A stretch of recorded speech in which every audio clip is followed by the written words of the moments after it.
Congolaises, Congolais, mes chers compatriotes,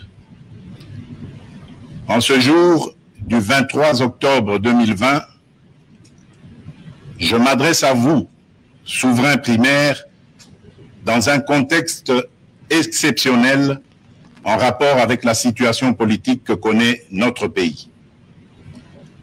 Ce contexte de fragilité de notre pays, de même que les résultats électoraux de janvier 2019, nous ont forcés à élargir nos rassemblements pour nous unir au-delà de nos familles politiques traditionnelles. Cet effort de recomposition a touché aussi bien le pouvoir sortant que l'ancienne opposition, ce qui a conduit à une situation inédite où des adversaires farouches d'hier sont devenus des alliés.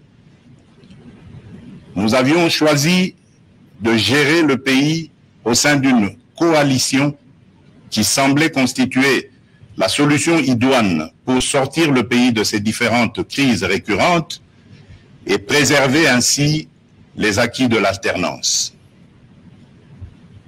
Malheureusement, près de 2 ans après, les divergences qui persistent entre les parties signataires de cet accord plombent les ailes de l'espoir de notre envol vers le développement.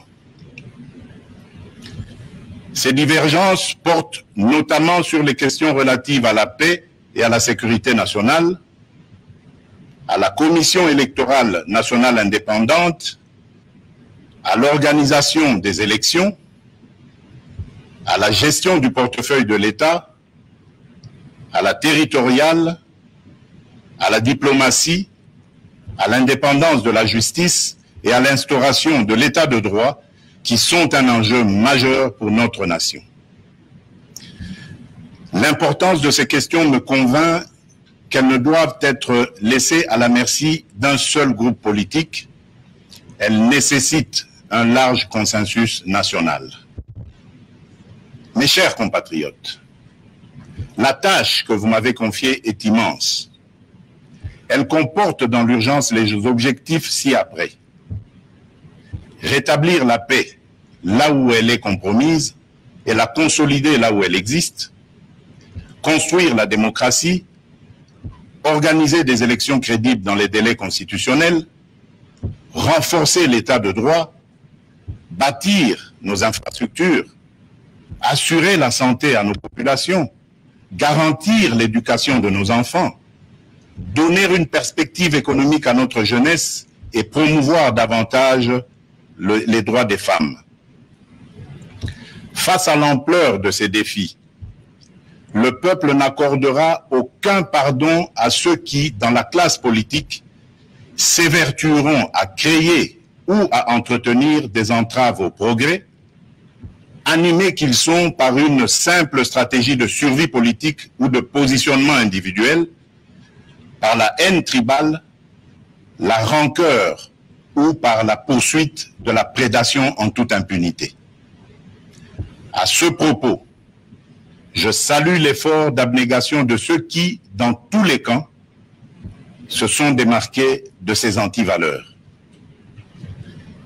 Mes chers compatriotes, l'état de droit que nous voulons vient d'être conforté par la prestation de serment de 3 juges constitutionnels, ce qui désormais assure à cette juridiction un fonctionnement régulier.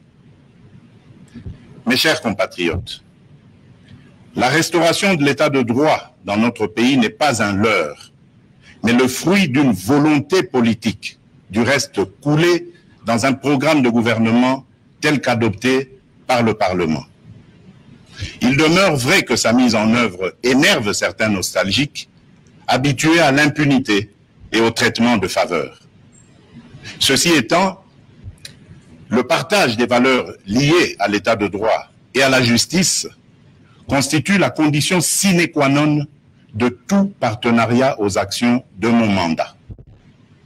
Mes chers compatriotes, chaque année, plus de 2 millions d'enfants congolais naissent et s'ajoutent au nombre déjà important de notre population.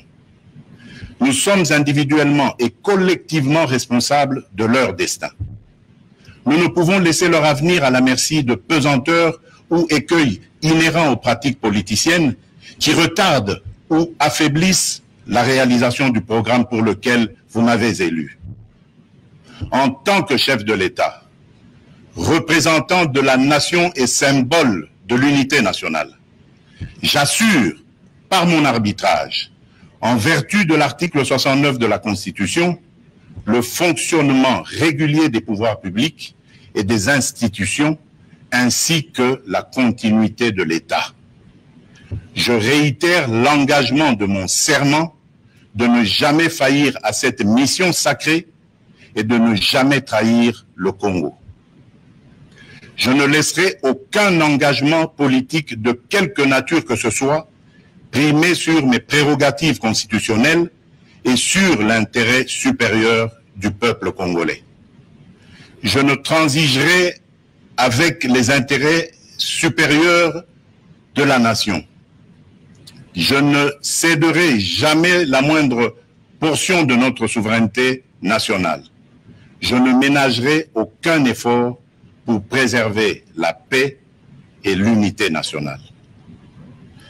Eu égard à ceux qui précèdent, et considérant que le salut du peuple est la loi suprême, j'ai décidé d'entamer dès la semaine prochaine une série de contacts visant à consulter les leaders politiques et sociaux les plus représentatifs afin de recueillir leurs opinions à l'effet de créer une union sacrée de la nation autour des objectifs précités. Ces consultations visent la refondation de l'action gouvernementale autour des principes de participation à la gestion du pays. À l'issue de celle-ci, je reviendrai vers vous dans une nouvelle adresse pour vous faire part de mes décisions qui n'excluront aucun cas de figure. Debout, Congolais, prenons le plus bel élan pour un Congo fort, libre et prospère. Que Dieu bénisse la République démocratique du Congo. Je vous remercie.